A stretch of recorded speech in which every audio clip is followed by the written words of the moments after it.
یہ تو سیدہ کی چادر کا معجزہ ہے کہ چادر دیکھ کر یہودی مسلمان ہو گئے. یہ ان کے گزارے فاقوں سے بھی ہوتے تھے, فاقے کاٹ کر بھی گزارے کرتے تھے.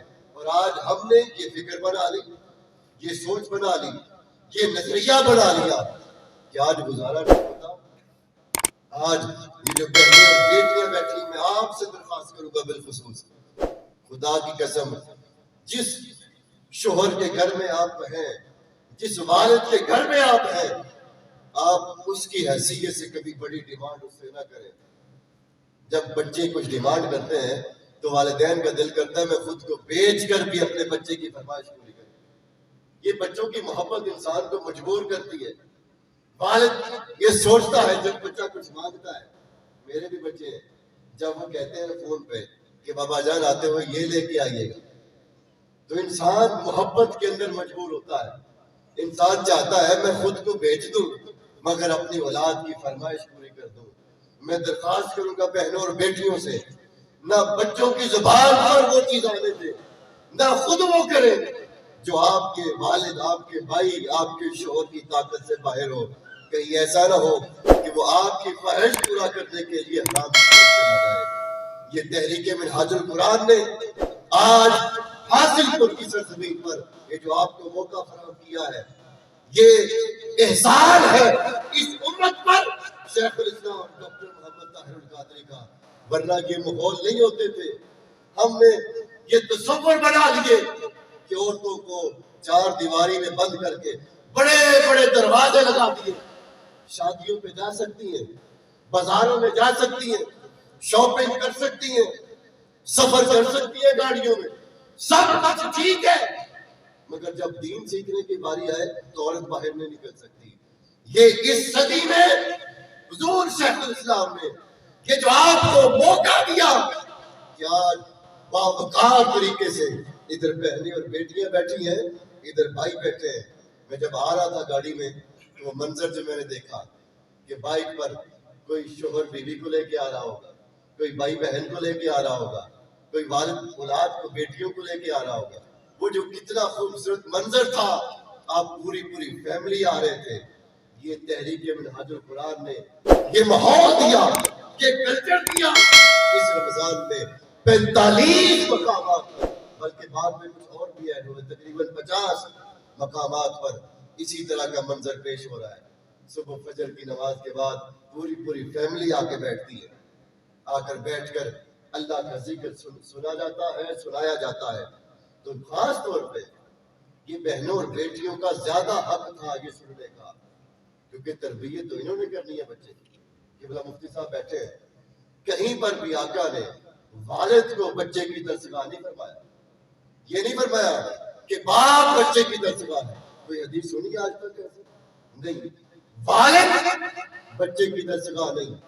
بچے کی درسگاہ کون ہے؟ یہ جو میری بہنیں ادھر بیٹھی, ان کی گود میں بچے نے پرورش پانی ہے. آپ درسگاہ کا مطلب سکول لے لیں, کالج لے لیں, یونیورسٹی لے لیں, مدرسہ لے لیں, جو کہہ لیں, درسگاہ ہر چیز پر لگتی ہے. یعنی بچے کا پہلا سکول, پہلا کالج, پہلی یونیورسٹی, پہلا مدرسہ وہ کیا ہے؟ وہ ماں کی گود ہے. اور اگر جس سکول میں اساتذہ اچھے اور قابل نہ ہو, ہم اپنے بچے کو سکول میں داخلہ نہیں کرواتے. پہلے دیکھتے ہیں اسٹاف کیسا ہے, پڑھانے کے قابل ہے یا نہیں. تو مجھے بتائیں, جس ماں کی گود میں بچے کو ڈال رہے ہیں وہ ماں اس قابل ہے کہ اپنے بچے کی پرورش کر سکے آج کے اس دور میں؟ اس لیے یہ بہنوں اور بیٹیوں کا زیادہ حق تھا. اور پھر گھر کے معاملات زیادہ اس ماں کے ہاتھ میں ہے. والد تو سارا دن باہر گزارتا ہے, محنت و مشقت کرتا ہے. اللہ رب العزت نے جو ہمیں آقا کریم کی زبان سے دین دیا, وہ دین حلال پر, رزق حلال پر بہت زور دے رہا ہے. آقا علیہ السلام نے اگلی حدیث حضور نے فرمایا کہ جس شخص کو بھوک لگے اور وہ بھوک کی وجہ سے رزق حرام کی طرف جانے لگے, حضور نے فرمایا بہتر ہے کہ وہ مٹی کی مٹھی بھر کر منہ میں ڈالے. یعنی رزق حرام کھانے سے بہتر ہے کہ وہ مٹی کھا لے مگر لقمہ حرام اپنے پیٹ میں داخل نہ ہونے دو. یہ آقا علیہ السلام نے فرمایا مٹی منہ میں ڈال لینا رزق حرام کا لقمہ منہ میں ڈالنے سے بہتر ہے. پھر بخاری شریف کا حدیث آقا علیہ السلام نے فرمایا کہ تم طلب کرو کھانے پینے کے لیے تو بہتر ہے کہ اپنی پشت پر لکڑی کا گٹھا. یہ مختلف مثالیں دے کے حضور نے سمجھایا. اب مثال دی فرمایا لکڑی کا گٹھا پیٹھ پر اٹھا کر لا کر محنت کر کے رزق کمانا اس سے بہتر ہے کہ تم کسی کے آگے اپنا ہاتھ پھیلاؤ. یعنی کہ ہاں یہ جو گداگری ہے مانگنا اس کی بھی آقا علیہ السلام نے مذمت کی. فرمایا یہ بھی بہتر اس سے یہ ہے کہ تم لکڑی کا گٹھا اٹھا کر محنت کر کے کھاؤ مگر کسی کے آگے ہاتھ نہ پھیلاؤ. حضرت معاذ سعد بن معاذ رضی اللہ تعالیٰ ایک دن حضور کی بارگاہ میں حاضر ہوئے. حضور سے مصافحہ کیا تو حضور نے دیکھا آپ کے ہاتھ بہت سخت ہے. فرمایا سعد تمہارے ہاتھوں میں اتنی سختی کیوں ہے؟ عرض کیا آقا سارا دن محنت کرتا ہوں محنت کر کے کماتا ہوں تو اس لیے ہاتھ سخت ہو گئے. حضور نے جب یہ جملہ سنا تو آپ کے ہاتھوں کو بوسہ دیا. بوسہ چوم کر قربان جائے ساری امت حضور کے قدموں کو چومتی ہے مگر حضور نے حضرت سعد بن معاذ رضی اللہ تعالیٰ عنہ آپ کے ہاتھوں کو بوسہ دیا. فرمایا اللہ کو ان ہاتھوں سے بہت محبت ہے. وہ جو محنت کرتے ہیں مشقت کرتے ہیں یہ رزق حلال کی چھوٹی برکت ہے کہ اللہ کو ان ہاتھوں سے محبت ہو جاتی ہے. اللہ ان ہاتھوں سے محبت کرتا ہے. اللہ کا رسول ان ہاتھوں سے محبت کرتا ہے کہ جن ہاتھوں کو محنت کی عادت پڑ گئی ہو محنت کرتے ہو. آقا علیہ السلام نے فرمایا کہ رزق حلال کمانا طلب الحلال یا کسب الحلال دو لفظ ہیں. طلب کسب الحلال یہ طلب حلال کمانا حلال کی طلب کرنا. فرمایا فریدۃ فرض ہے بعد الفریضہ کہ فرائض کے بعد جو بڑا فرض ہے وہ رزق حلال کمانا ہے.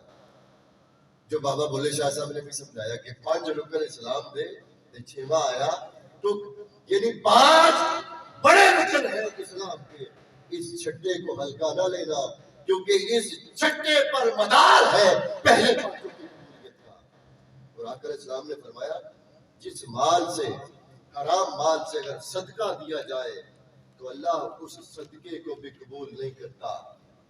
آج ہم صدقے دیتے ہیں نا صدقے دیتے ہیں بچہ پریشان ہو گئے کہتے ہیں صدقہ دو جی.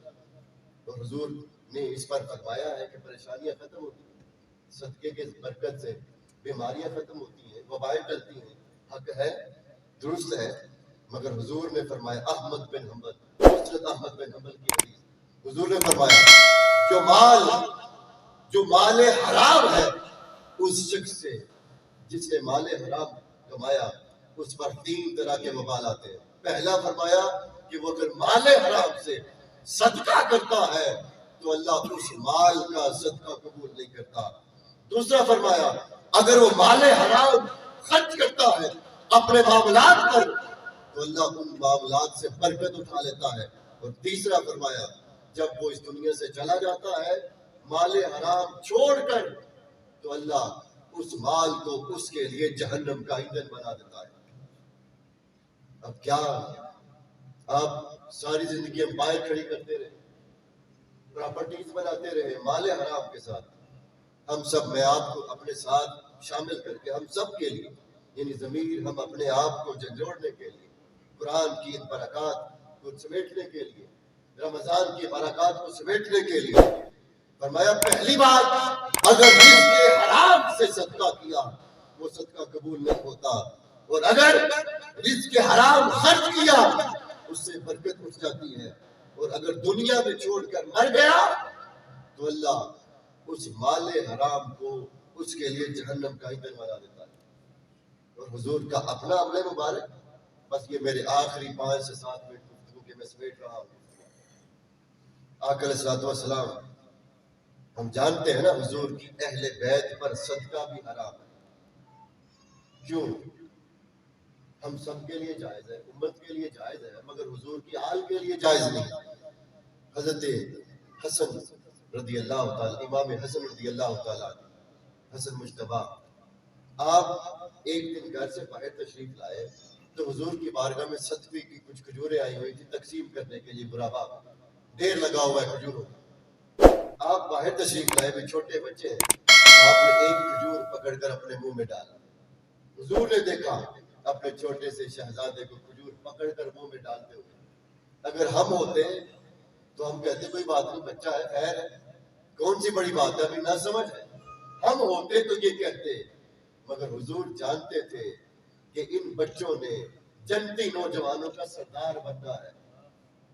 آج کوئی یہ اعتراض نہ کر دے کہ حضور نے سرداری اپنے بچوں کو دے دی۔ آج کوئی یہ اعتراض نہ کر دے کہ حضور نے اپنی شہزادی سیدہ کائنات کو تمام جنتی عورتوں کے سردار بنا دیا کہ اپنے گھر والوں کو عہدے دے دیے بڑے۔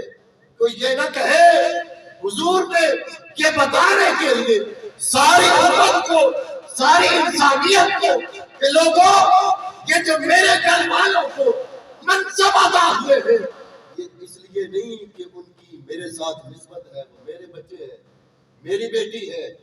وہاں تو حضور نے، قبلہ مفتی صاحب، حضور نے نفی کر دی تھی، فرمایا تھا کہ بیٹی مت سمجھنا کہ تم میری بیٹی ہے، اور تو اس وجہ سے قیامت کے دن تجھ سے پوچھا ہی نہیں جائے گا کہ میری بیٹی ہونے کی وجہ سے۔ ادھر نسبت کی نفی کر دی، پر میں میری نسبت کی وجہ سے نہیں، میری نسبت کام نہیں آئے گی تجھے، ادھر نفی کی۔ لوگ اس حدیث کو نیگیٹو بنا کے پیش کرتے ہیں، آؤ میں اس کو سمجھانے کی کوشش کرتا ہوں۔ یہ نیگیٹو نہیں، کوئی کہتا ہے کہ حضور نے تو اپنی بیٹی کو کہہ دیا کہ میری نسبت کام نہیں آئے گی، اور تم دعوے کرتے پھرتے ہو کہ حضور بخش والے۔ لوگوں نے اس بات کو سمجھا ہی نہیں، اس کا مطلب کیا ہے۔ حضور نے اس گھر پر یہ فاقے بھی جہاں آتے تھے کئی کئی دن، 5 دن، پھر بھی صدقہ بھی حرام کر دیا، زکات بھی حرام کر دیا۔ کیوں؟ کیونکہ مال کی میل ہوتی ہے صدقہ، مال کی میل ہوتی ہے زکات، اس لیے وہ مال جو مال کی میل ہوتی ہے فرمایا وہ میرے گھر والے نہیں کھا سکتے۔ ادھر فرمایا فاطمہ تجھے میری نسبت کام دی جائے گی، اور ادھر ساتھ فرمایا فاطمہ تو جنتی عورتوں کی سردار ہے۔ ادھر بھی زبان مصطفیٰ ہے، ادھر بھی زبان مصطفیٰ ہے۔ ان دونوں حدیثوں کو جمع کرے، مطلب یہ نکلتا ہے اے شہزادی، اے سیدہ کائنات، تجھے یہ جو منصب دیا ہے کہ تو تمام جہانوں کی عورتوں کی سردار ہے، یہ اس لیے نہیں کہ تو میری بیٹی ہے، نہیں کہ تیرا حق ہے، تیرا کتاب ہے کہ تو تمام جہانوں کی عورتوں کی سردار ہے، اس لیے کہ تیرا کردار اتنا بلند ہے۔ اب امام حسن مجتبیٰ نے ایک کھجور پکڑی اور منہ میں ڈال لگا۔ حضور نے دور سے دیکھا، بخاری شریف کی حدیث ہے، آقا السلام نے دور سے فرمایا۔ دوسری حدیث میں کہ حضور لب کے اس طرف، حضور نے دور سے فرمایا کاف ارمی بھی تھا، اے شہزادے اس کو پھینک دے، اما علمنا اما لا ناخذ، نہیں جانتا کہ ہم صدقہ نہیں کھاتے۔ اور دوسری روایت ہے کہ حضور آگے بڑھے اور منہ میں انگلی ڈال کر کھجور نکال کر حضور نے باہر۔ چھوٹے بچے تھے وہ، آج ہمارے بھی بچے ہیں، مگر حضور جانتے تھے ان بچوں نے کل کو میدان کربلا میں بھی کھڑا ہونا، کل کو ایک وقت آئے گا ان کے قدم لرزے گا، ان کی تربیت اتنی اجلی کر دوں، انہیں اتنا پاک کر دوں، انہیں اتنا بلند کردار دے دوں، ایک طرف تنے تنہا امام علی امام اپنے جد جان نثار ساتھیوں کے ساتھ ہوں گے، ایک طرف ہزاروں کا لشکر ہوگا، مگر میدان کربلا کے سامنے کرنے کا کیا کہا اے نانا آپ کی تربیت ہمیں اتنی اعلیٰ کر گئی ہے کہ حسین آج علی اصغر سے لے کر علی اکبر تک سب کٹوا مارتی۔ حسین پھر کہتا ہے مولا تو راضی ہے یا نہیں حسین؟ وہ کردار تربیت سے آیا، کیونکہ حضور نے وہاں سے صدقہ بھی دور کر دیا، زکات بھی دور کر دی۔ اور ہم یہ تصور کریں کہ بچوں کو حرام حلال جو مرضی کھلا کر کل کو ان کا کردار اچھا ہو جائے، یہ دو باتیں جمع نہیں ہو سکتی۔ یا رزق حرام کھا لو یا حلال کھلا کے ان کی تربیت اچھی کر لو. یہ دو باتیں کبھی جمع نہیں ہو سکتی, اکٹھی نہیں ہو سکتی. آقا علیہ السلام نے تاجدار کائنات صلی اللہ علیہ وسلم نے جو دین دیا, میں بس ایک آدھ مثال, امام اعظم ابو حنیفہ رضی اللہ تعالیٰ فقہ کی ساری کتابیں فقہا نے لکھا آپ کے بارے میں کہ آپ ایک جنازے میں شریک تھے. کون؟ امام اعظم. بولیے نا کون؟ امام اعظم ایک جنازے میں شریک تھے. جنازہ کہیں جا کر رکا, شدید دھوپ, گرمی کا موسم تھا. ایک مکان تھا پاس, اس کی دیوار کا سایہ تھا. جنازے والے لوگ اس دیوار کے سائے میں کھڑے ہو گئے, سائے میں, تاکہ دھوپ سے بچے. امام اعظم ابو حنیفہ آپ دھوپ میں کھڑے رہے. لوگوں نے ریکویسٹ کی کہ حضور آپ بھی تشریف لائیں, سائے میں آ جائیں, آپ دھوپ میں کیوں کھڑے ہیں؟ آپ نے فرمایا میں نہیں آؤں گا. کیوں؟ کیونکہ یہ جس بندے کا مکان ہے یہ میرا قرض دار ہے, اس نے مجھ سے قرض لیا ہوا ہے, یہ میرا مقروض ہے, میں اس کی دیوار کا استعمال نہیں کروں گا. کیوں نہیں کروں گا؟ کیونکہ یہ میرا تقویٰ یہ کہتا ہے کہ جس بندے کو قرض دیا ہو اس سے نفع نہ اٹھاؤ, وہ سود بن جاتا ہے. سود کسے کہتے ہیں؟ کہ آپ کسی کو کچھ مال دیں اور بدلے میں زیادہ لیں, وہ سود ہوتا ہے.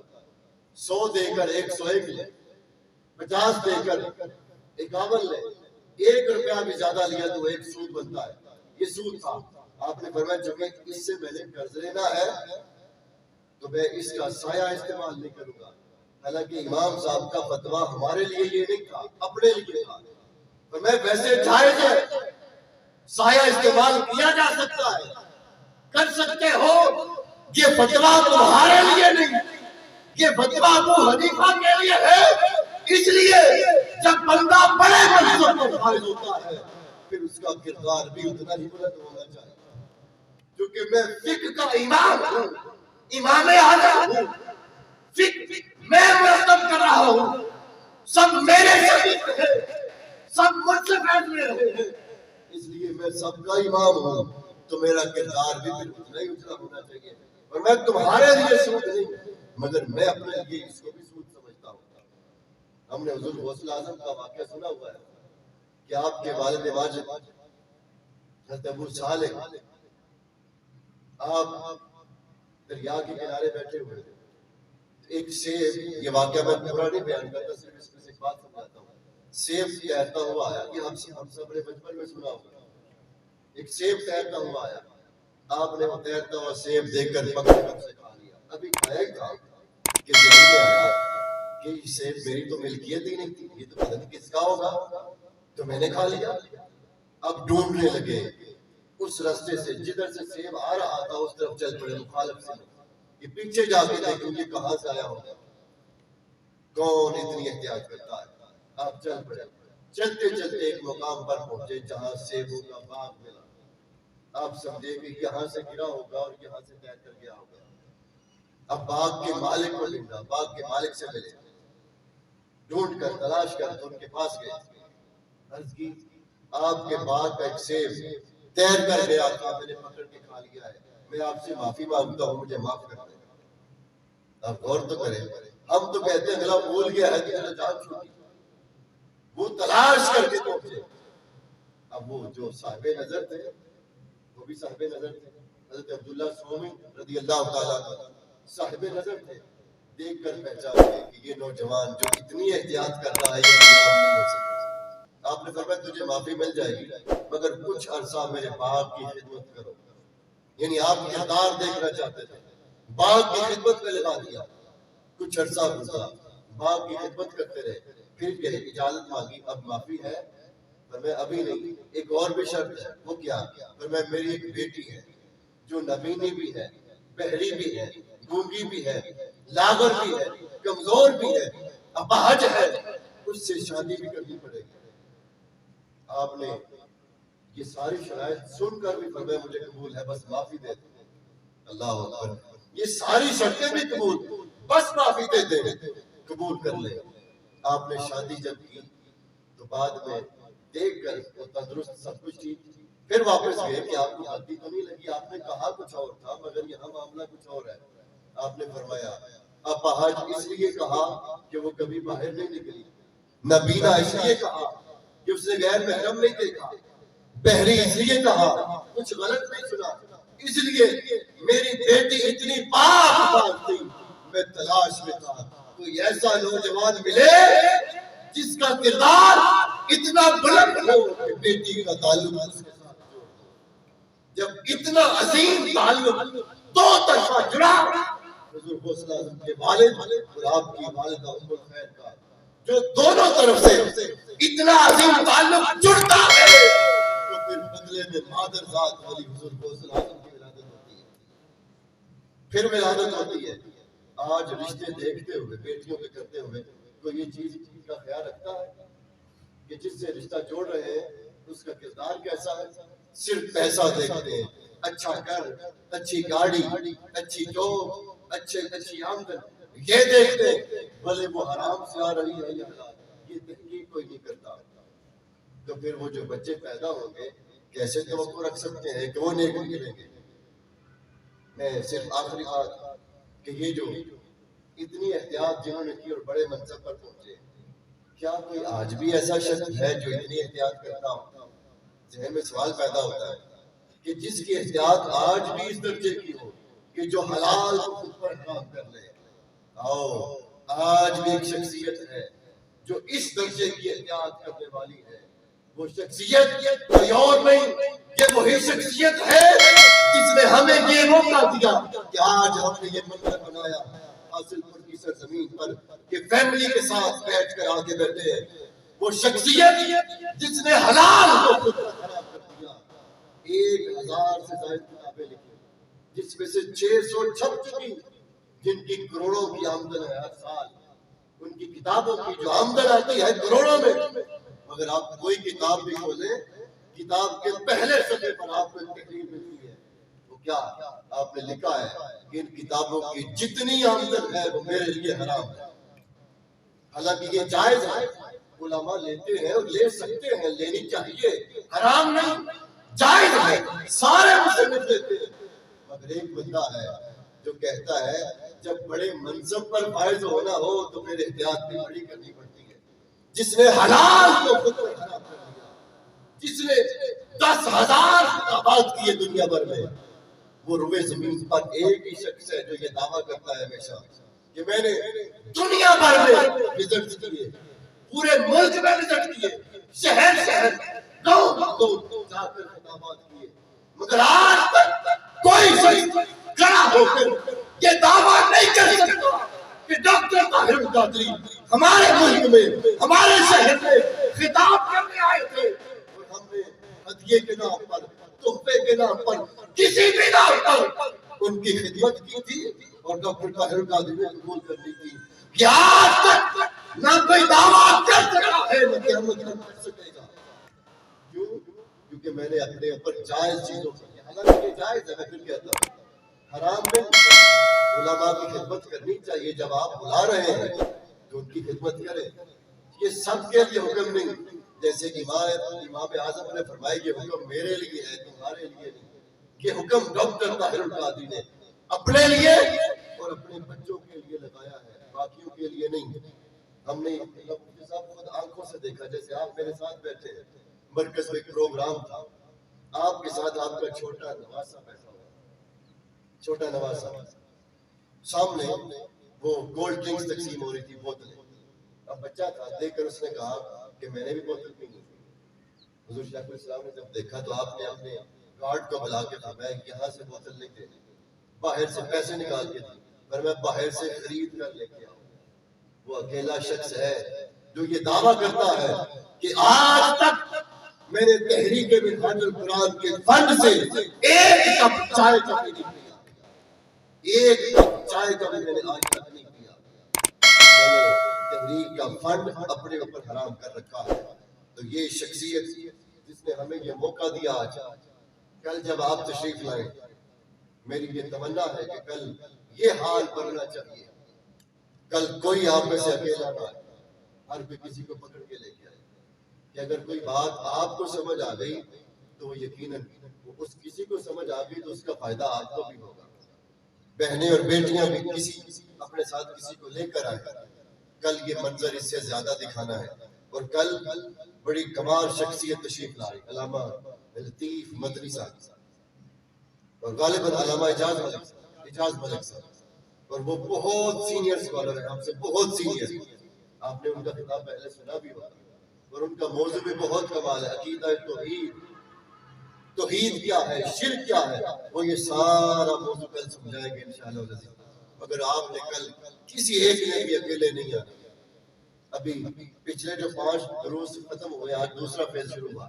وہ ہمارا مشاہدہ رہا ہے کہ پہلے دن کی بنسبت اگلے دن زیادہ لوگ تھے، تیسرے دن زیادہ تھے، چوتھے دن زیادہ تھے، اور 5ویں دن پھر جگہ کم پڑ گئی. آپ لوگوں نے بھی اسی پیٹرن پہ چلنا ہے. آج پہلا درس ہے، کل اور کرنا ہے. کوئی آپ میں سے اکیلا کل نہ آئے. اگر آپ اکیلے آئے تو کل فیملی کو لے کر آئے، بہنیں بیٹیاں مائیں ان کو لے کر آئے. اس سے اچھا موقع نہیں مل سکتا کہ آپ اپنے ساتھ بٹھا کر انہیں بھی وہ چیزیں سنائیں جو آپ خود سن رہے ہیں. اس سے بہتر موقع آپ کو کہیں نہیں ملنا. یہ فیض تحریک منہاج القرآن دے رہی ہے. کل آپ میں سے ہر کوئی اپنی فیملی کے ساتھ آئے. ہماری بہنوں بیٹیاں ماؤں ان کو ساتھ لے کر آئے. کوئی چند باتیں بھی ذہن میں بیٹھ گئی تو اللہ کریم ہم پر کرم کر دے گا. کیونکہ آج تھوڑا سا